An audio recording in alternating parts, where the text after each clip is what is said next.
अवधूत चिंतन श्री गुरुदेव दत्त. श्री स्वामी समर्थ. स्वामी म्हणतात, बाळांनो, बघून दुर्लक्ष करू नका.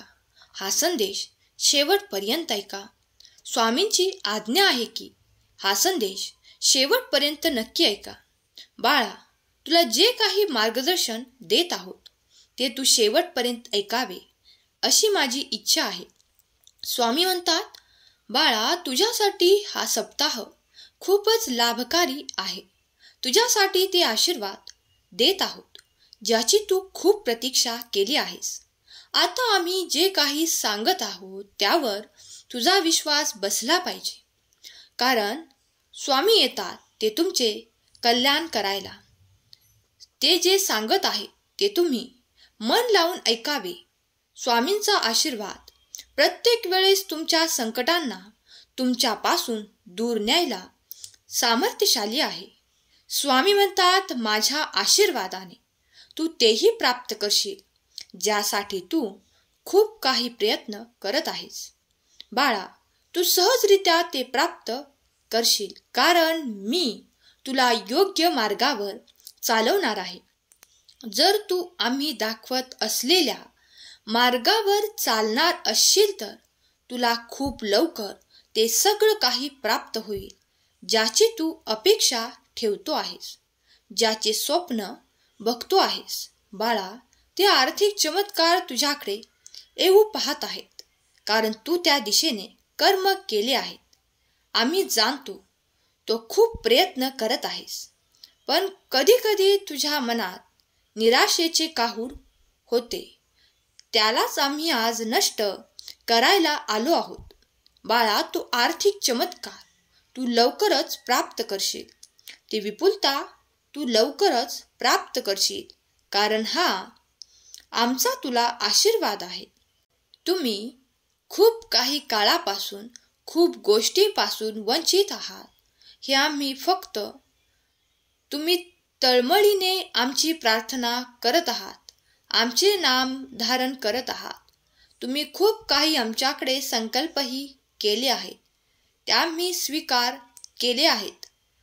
तुम्ही खूप प्रार्थनेमध्ये रडला आहात, त्या वेळेस आम्ही कोणत्या ना कोणत्या रूपात येऊन तुमचे सामर्थ्य वाढवले आहे, तुम्हाला खूप शक्ती प्रदान केली आहे.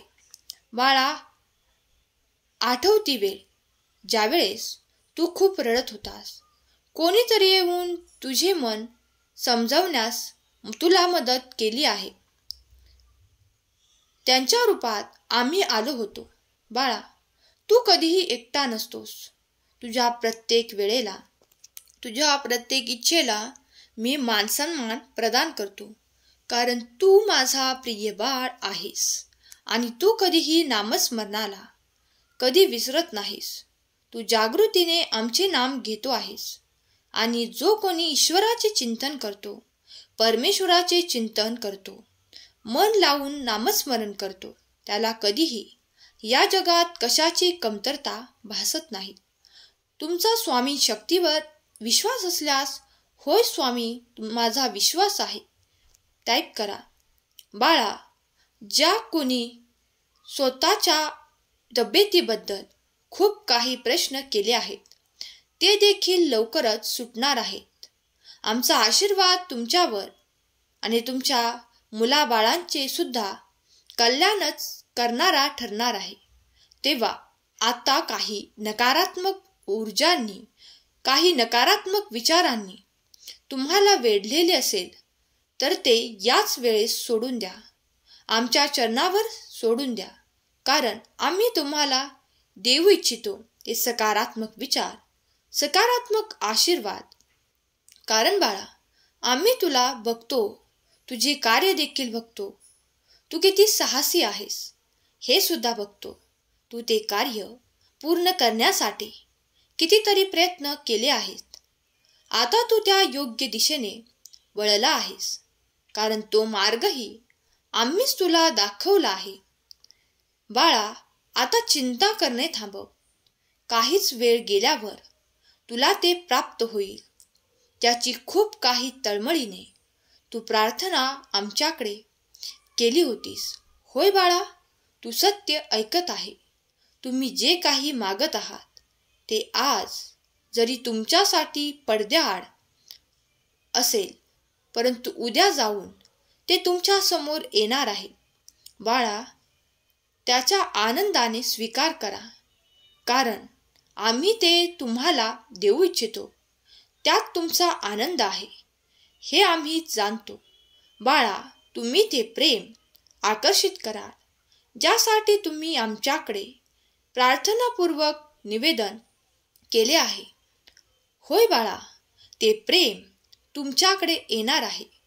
त्यासाठी तुम्हाला काहीही प्रयत्न करण्याची आवश्यकता नाही. तो आमचा आशीर्वाद आहे. तो तुमच्याकडे येत आहे. स्वामी म्हणतात, तुम्ही खूप काही वेळेस प्रयत्न करून देखील थकून जातात, पण काही गोष्टी तुम्हाला मिळणे अशक्य वाटते. पण बाळा, देवाजवळ अशक्य हा शब्द कुठेही नाही.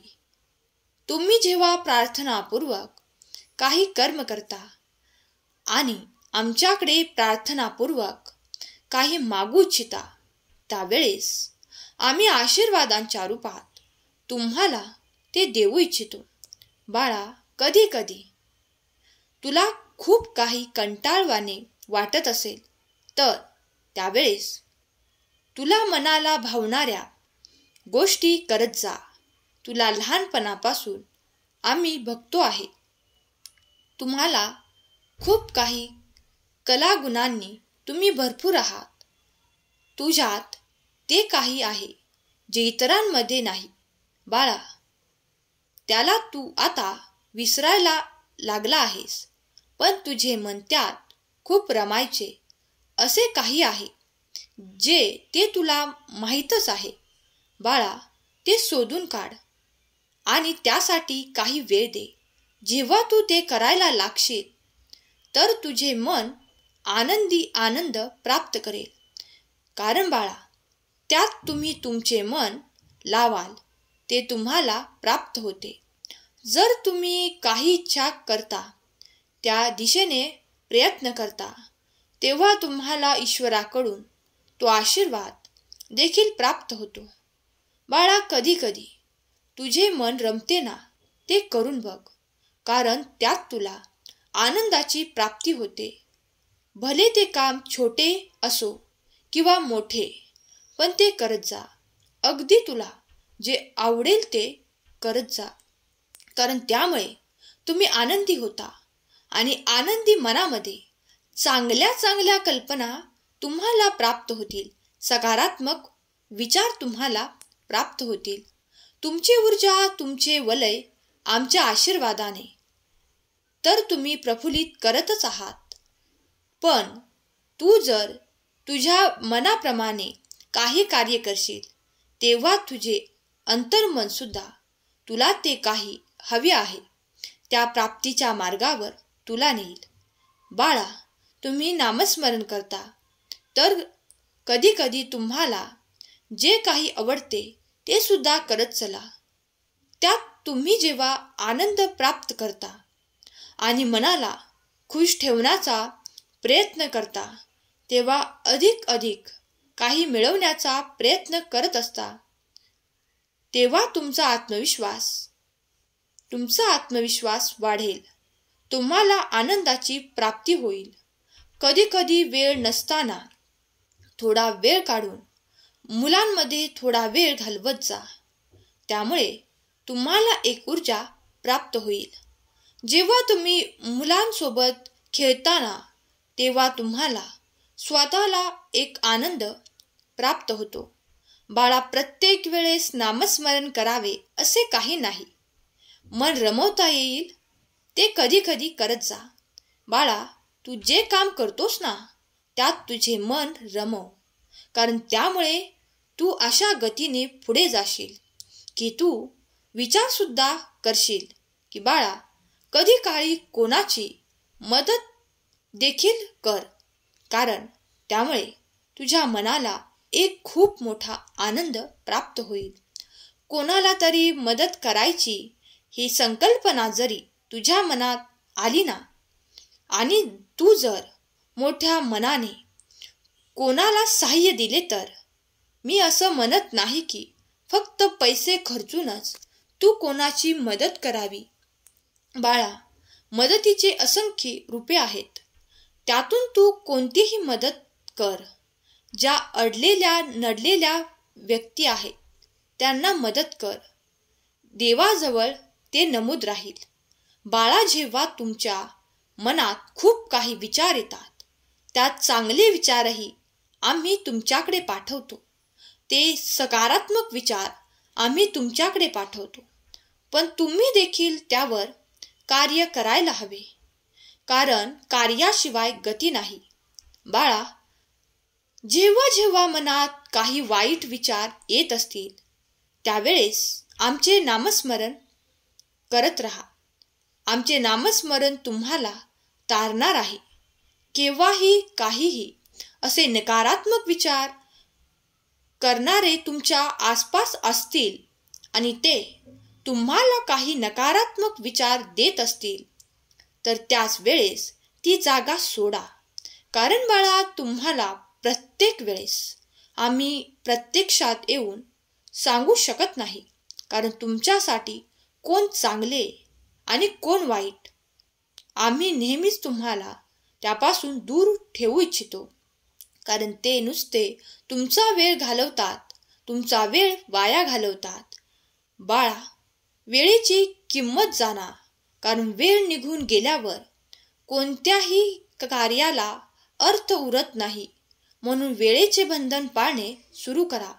जर तुम्ही कधी कधी वेळेचे बंधन पाळता तर तुम्ही काही काळातच खूप काही पुढे याल. बाळा, तुम्ही जे स्वप्न बघत आहात ना, ती पूर्ण करण्यासाठी काही वेळेचे बंधनही तुम्हाला पाळावे लागेल. त्यासाठी तुम्ही प्रयत्न करा. थोडे सकाळी उठणे सुरू करा. जेव्हा जेव्हा ईश्वर परमेश्वर तुमच्याकडे काही आशीर्वाद पाठवू इच्छितात, पण ते तुम्ही कार्यात उतरवले तर ते तुमच्या कामी येतील. बाळा, आमचा आशीर्वाद तुमच्याकडे प्रत्येक वेळेस येतो. त्यासाठी तुला काहीही करण्याची गरज नाही. नुसता आमच्या स्मरणाने ते आशीर्वाद तुझ्यापर्यंत येतील. बाळा, खूप देवदेव करूनही काही प्राप्त होत नाही, म्हणून खूप जण सेवा करणे थांबवतात. तसे करू नका. जेव्हा तुम्हाला अनुभवायची आवश्यकता असते तेव्हा तेव्हा आम्ही तुम्हाला ते अनुभव सुद्धा देतो. बाळा, जर प्रचिती घ्यायची आहे तर तुमचा विश्वास आणि श्रद्धा अटळ लागते. तेव्हा बाळा, तुम्ही फक्त आमच्या स्मरणाने काही प्राप्त करता तेव्हा तुमचा विश्वासही अटळ होतो. स्वामी म्हणतात, अरे बाळा, प्रत्येक आत्म्यात आम्ही अंश रूपाने निवास करतो. तेव्हा कोणाचे बोलणे ऐकून हृदय दुखू नका. कोणालाही असे शब्द काही वापरू नका ज्याने समोरच्याचे हृदय दुखेल, त्याला पीडा होईल. कारण प्रत्येक हृदयात आमची वस्ती असते. म्हणून सांगतो, कोणाशी 2 शब्द प्रेमाने बोलून तर बघा. आणि जर नाही बोलायचे तर समोरच्याचा अपमान देखील करू नका. कारण तुम्ही ज्या व्यक्तीचा अपमान करत आहात तो तुमच्यापेक्षा मोठा असतो वा लहान असो, त्याच्या अंतरात्म्याला जर तुम्ही दुखावले तर ते थेट ईश्वराचे मन दुखावल्यासारखे आहे. तेव्हा हे पाप करण्यापासून वंचित राहा. बाळा, आम्हाला तुमच्याकडून काही नको. फक्त तुम्ही आमचे स्मरण करावे, चिंतन करावे. ईश्वराचे स्मरण तुम्हाला निरंतर राहावे, कारण आम्हीच तुमचे काम करत आहोत. आम्हीच तुमचे ब्रह्मांड नायक आहोत. आम्हीच तुमच्या पाठीशी उभे आहोत. तुमचे सर्व प्रश्न आमच्यापर्यंत येऊनच थांबतात. आम्हीच ते सोडवतो. आम्हीच त्याची उत्तरे देतो. तेव्हा निश्चिंत राहा. सगळं काही व्यवस्थित होणार आहे. तुमच्यासाठी सगळं काही शुभ घडणार आहे. काळजी नसावी. मी सदैव तुमच्या सोबत आहे. विश्वास करा, तुमचे कल्याण होणार आहे. सुखी रहा बाळा, आनंदी रहा. आनंदी आनंद येत्या काळात तुमच्या जीवनात येणार आहे. निश्चिंत रहा. हा संदेश शेवटपर्यंत ऐकल्याबद्दल धन्यवाद. केलेली सेवा स्वामींचरणी अर्पण करते. श्री स्वामी समर्थ.